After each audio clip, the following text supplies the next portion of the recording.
కృష్ణా జిల్లా నందిగాంలోని ఓ హోటల్లో gas cylinder పేలటంతో 5గురు తీవ్రంగా గాయపడ్డారు.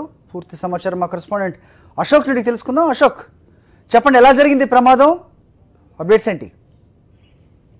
హరి, కృష్ణా జిల్లా నందిగామలో ఒక హోటల్లో గ్యాస్ సిలిండర్ పెరిగింది. అయితే గాంధీనగర్ సెంటర్ లో హనుమాన్ టిఫిన్ సెంటర్ లో ఈ పేలుడు జరిగింది. గాంధీనగర్ సెంటర్ లో ఇప్పుడు జనంతో కిక్కిర్చిపోతుంది. ఎక్కువ అది రద్దీగా ఉండే ప్రాంతం.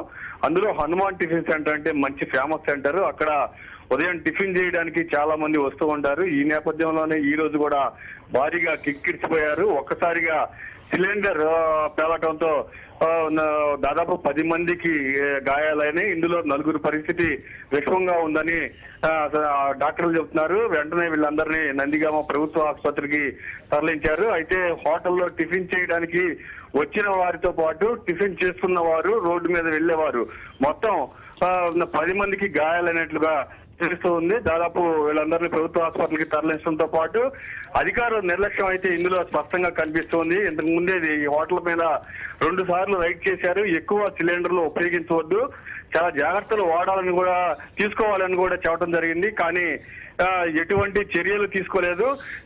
ఇప్పుడు ఏదైతే ఒక సిలిండర్ పేలిందో ఈ సమయంలో దాదాపు హోటల్లో మరొక 9 సిలిండర్లు ఉన్నట్టు కూడా తెలుస్తూ ఉంది. వాటికి ఇబ్బంది లేని పరిస్థితి. అవి కూడా కనుక పేలితే చాలా ఇబ్బందికరమైన పరిస్థితి అయితే ఉండేది. ఇప్పటికే ఎవరైతే గాయపడ్డారో వాళ్ళందరినీ హాస్పిటల్కి తరలించారు. అయితే ఇందులో 3 పరిస్థితి చాలా విషమంగా ఉండటంతో వాళ్ళందరినీ బెటర్ ట్రీట్మెంట్ కోసం విజయవాడకు తరలించే ఏర్పాట్లు చేస్తూ ఉన్నారు. హరి. ఓకే అశోక్.